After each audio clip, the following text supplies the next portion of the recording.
we've been pretty bearish on the market for a while now. It hasn't really gone anywhere. This is, 59.60 in the S&Ps is barely a downtick. I mean, it's literally Right. 3% off the highs, whatever.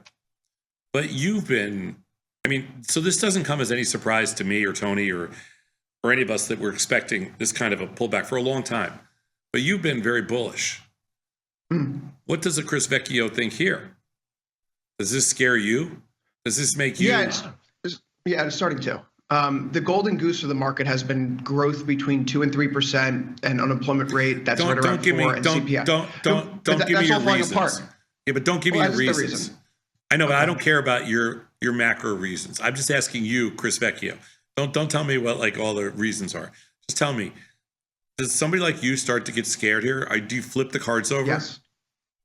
I'm not flipping the cards over because the broader equity range for the past 3 or 4 months remains in place, like 57.75 to 61.75 in ESH5. Yeah. But when you look at the sector performance, right, like XRT, the retail ETF, just lost its uptrend from the past year. We look at XLK, we look at SMH, and you see all the bull market pillars. But they're starting to crack. So that to me says hands off, because in previous pullbacks, those things weren't breaking down; they were still holding up, and they're not holding up this time. Agreed. So does someone who thinks the way you think, which is different than the way we think, we're just tape junkies.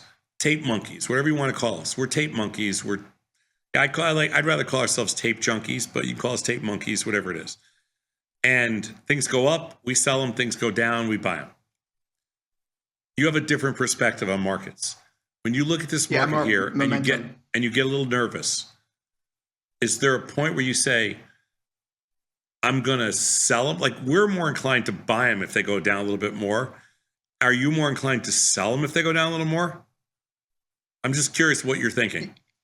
I would probably buy the dip initially because it's been working out so well for so long. But if we were to see another rally back, 15 straight years, yes. Been working for 15 straight years.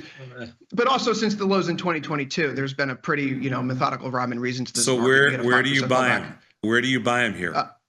5,800. 5,800. Oh, so 150 points away. Another 2.5%. Yeah, this is no man's land right now. Yeah, so another 2.5% takes you down the whole move.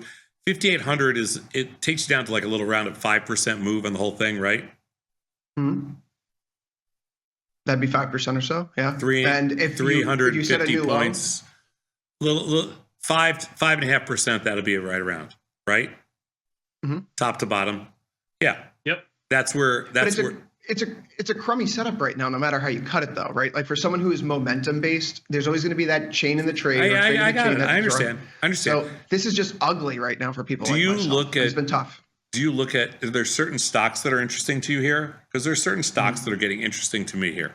What would be one of those names to you? Because I look at Amazon, Meta, Walmart, and it looks like a falling knife right now. And those are the names I'd like to be interested in. Meta, of those stocks that you just named, Meta is not there yet, but getting closer. I mentioned earlier Coinbase and Microsoft. Those would be the ones. Microsoft's actually holding pretty steady at 400, won't break that damn 400 level. I kind of was hoping that they washed it out to the downside in Microsoft, and they haven't. Meta, on the other hand, is getting a little cheap. Where's Meta right now? Let me just get it. Meta, yeah, it actually 655 is a little cheap in there, and Coinbase also same thing, 208. I didn't think we were going to see under 210. So yeah, 2 of the 3 stocks I kind of like are getting cheap. I've only bought Coinbase so far. I haven't bought the other ones.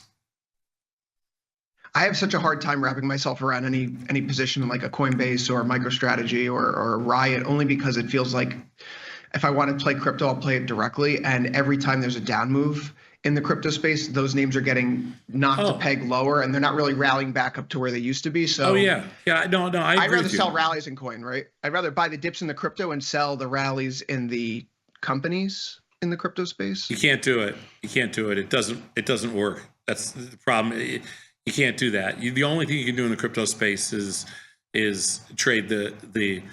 If you want to trade the coins themselves, you just got to buy and hold. But if you want to trade, you have to trade the stocks. And MicroStrategies is a little bit tougher to trade than Coinbase, a little bit.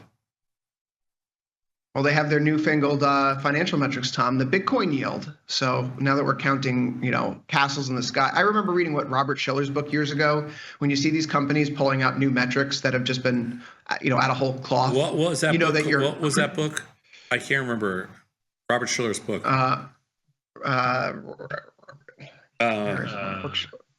Because now this is killing me. I know it's bugging me too because I had to read part of that. Irrational exuberance. Yes. Right. Irrational exuberance. Yes, you're correct. Yeah.